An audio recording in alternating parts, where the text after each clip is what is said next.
How did you know that the Pol Pot regime had taken over?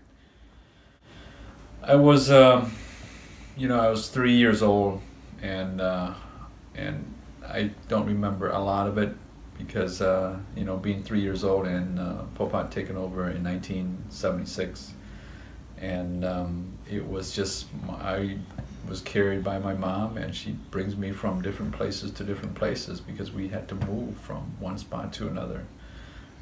And I never really have a place called home because of the war was going on. So I was kind of born right into it, really. So that was my way of knowing, was born right into the Pol Pot regime. President Nixon bombed the Ho Chi Minh Trail, which was a system that ran through Cambodia and Laos. This trail provided the manpower and materials for the Viet Cong.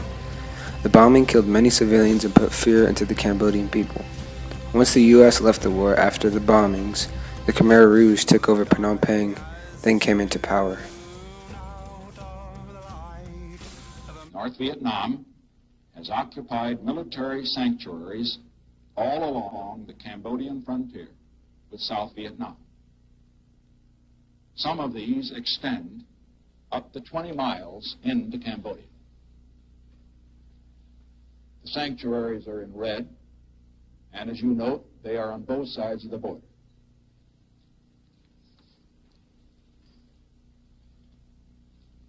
They are used for hit-and-run attacks on American and South Vietnamese forces in South Vietnam.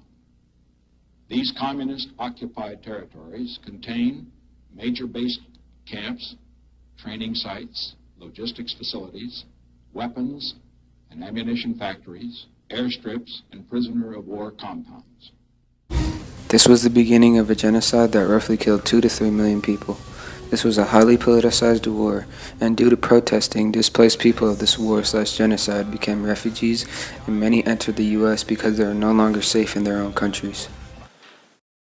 Once the Paris Peace Accords were signed in December of '72, that ended the American direct involvement in Vietnam. But to preserve peace with honor, Nixon and Kissinger decided to defend the anti-communist regime in Cambodia. It was to be a secret mission, airstrikes against communist forces directed by the American embassy in Phnom Penh. It made free the American Air Force. They could not bomb in Laos, they could not bomb in Vietnam, so that began the incredible bombing of Cambodia. And this is when the number of bombs dropped, equaled the amount of bombs dropped on Japan during World War II. Elizabeth Becker. Over 2.5 million tons of bombs were dropped on Cambodia. This may be the most heavily bombed country in history. It's quite wrong to blame the United States for the murderousness of the Khmer Rouge. That's a disgracefully dishonest thing to try to do. But the carelessness with which the United States treated Cambodia as a sideshow to Vietnam did lead to disaster to Cambodia. Congress authorized money for bombs in South Vietnam, and they went into Cambodia. There's a criminal act for you, lying. And therefore, I think anybody who died in Cambodia, you could argue criminally that they were guilty of murder one. People did it. Nobody authorized them to bomb Cambodia. During the Vietnam War, the U.S. carpet bombing of Cambodia sparked the rise of the Khmer Rouge regime and the Civil War. Many families ran to refugee camps in Thailand, and eventually they made their way to America. What happened to you and your family during the Khmer Rouge? We were forced to work in the rice field. I was probably around 6 years old and worked in the rice field alongside with my mom. I was malnutrition as well because there's not much to eat. My knee, it was probably bigger than my head because of malnutrition, and my belly was, kind of like a balloon because of not much to eat. And, you work night and day, basically, and I was forced to be in that mud, in that rice field every day. And they feed us a small soup of rice soup, but there's more water than rice, and it's hard to live. And my grandma, at the time, she was the one that serving the soup, but I did not know. and I start to swear, cuss at the people, the chef, the cook, whoever, because I didn't have enough to eat, So it was a harsh deal. And then my mother, with going through that, she could not breastfeed my brother, whom died in my mom's arm at a tender age because of not able to breastfeed him. So he would have been 42 years old. A brother that I don't remember the face, I don't remember the smell, the picture, nothing of that. And I don't even remember my father's face because a lot of those pictures was buried in the ground because my father was in the service.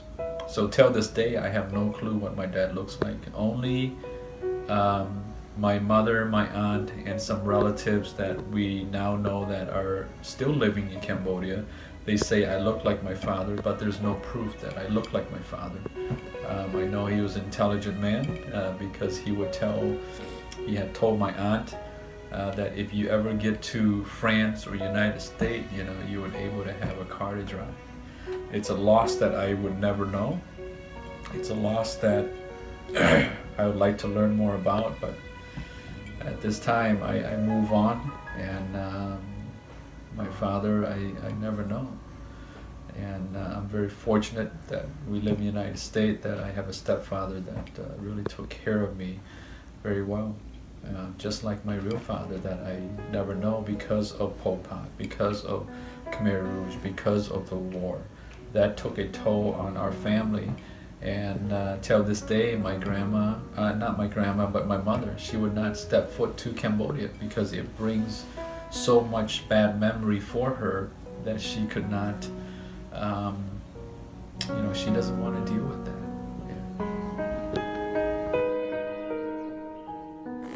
The U.S. did provide the Lon Nol government, the Prime Minister of Cambodia, who eventually defeated Pol Pot, with $5 billion in civilian aid and $1.1 billion in military aid. When refugees came to the U.S., they came in three waves. The first was before Pol Pot's regime, the second was during, and the third was after. Almost 150,000 Cambodians entered the U.S. between 1975 and 1994. Many of them would be chosen where they would live by the U.S. Office of Refugee Resettlement. About 40% of the refugees managed to find blue-collar jobs, but others relied on welfare and public assistance.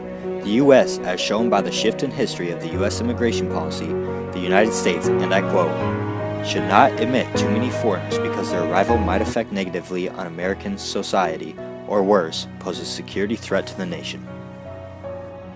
How did you and your family escape the Khmer Rouge? We were fortunate. My grandma had to pay a guide to guide us through the jungle.